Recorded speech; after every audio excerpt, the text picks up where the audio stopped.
সবচেয়ে বড় সমস্যা, তোমরা এত সুন্দর কেন? এত সুন্দর দেখে পাশের বিল্ডিং থেকে ফাজলামি করে, এত সুন্দর দেখে ফুটপাতে ফাজলামি করে। তার সুন্দরটা একটু কমায় ফেলো। কাউকে দরকার নাই, তোমরাই বার হয়ে যাবে রাস্তায়, ওরে ধরে জুতা পিটা করবা। তোমরা যদি ঘরে হাত গুটিয়ে বসে থাকো তাহলে কোনো সমস্যাই সমাধান হবে না। নারায়ণগঞ্জ থানার ওসি সাহেবরে বললাম, টোটো করেন না রাস্তার পারে, কারণ আমাদের বাচ্চারা নিরাপদে স্কুল যেতে পারবে না। আর নারায়ণগঞ্জে একটা এসপি অফিস থাকবে, নারায়ণগঞ্জে একটা থানা থাকবে, এইটা বোধহয় হতে পারে না। অনেক সমস্যা।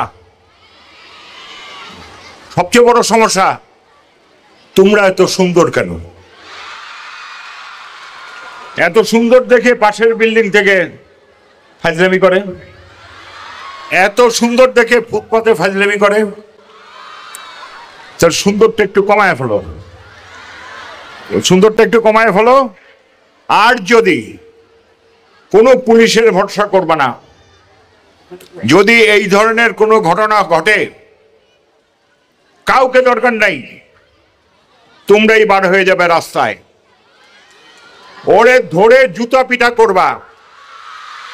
তোমরা যদি ঘরে হাত গুটিয়ে বসে থাকো তাহলে কোনো সমস্যাই সমাধান হবে না। আমি জানি না আমার প্রশাসন বারবার বলার পরেও কেন এটা দেখছেন না। এই কাজটা হচ্ছে পুলিশের, আমাদের সংসদ সদস্য না, আমাদের মেয়রের না। বাচ্চাদেরকে নিরাপত্তা দেওয়ার দায়িত্ব হচ্ছে আমাদের পুলিশ প্রশাসক এসপি সাহেবের।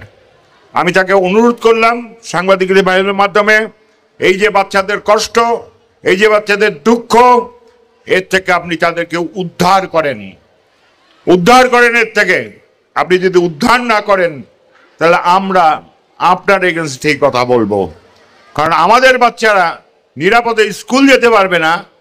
আর নারায়ণগঞ্জে একটা এসপি অফিস থাকবে, নারায়ণগঞ্জে একটা থানা থাকবে, এইটা বোধহয় হতে পারে না।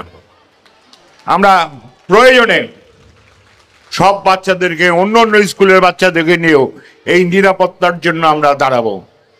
প্রয়োজনে আমরা মাননীয় প্রধানমন্ত্রীকেও বলবো যে আমাদের বাচ্চারা যেন কোনো অবস্থায় অসুবিধা না পড়ে। খালি আমি তোমাদের সহযোগিতা চাই। আর সামনে দোকানে যারা বসে, আমি আমার মেয়রের কাছে অত্যন্ত স্নেহের মেয়র আমি তার কাছে অনুরোধ করব এটার একটা বিশেষ ব্যবস্থা নেওয়ার জন্য। বিশেষ করে গার্লস স্কুল যতগুলি আছে তার সামনে যেন বিশেষ ব্যবস্থা নেওয়া হয়। এবং এখানকার নারায়ণগঞ্জ থানার ওসি সাহেবরে বললাম, টোটো করেন না রাস্তার পারে। স্কুলগুলি ছুটির সময়, স্কুলগুলি ঢুকার সময় আপনার পেট্রোল বাহিনী যেন বাচ্চাদের নিরাপত্তা দেয় তার ব্যবস্থা করেন।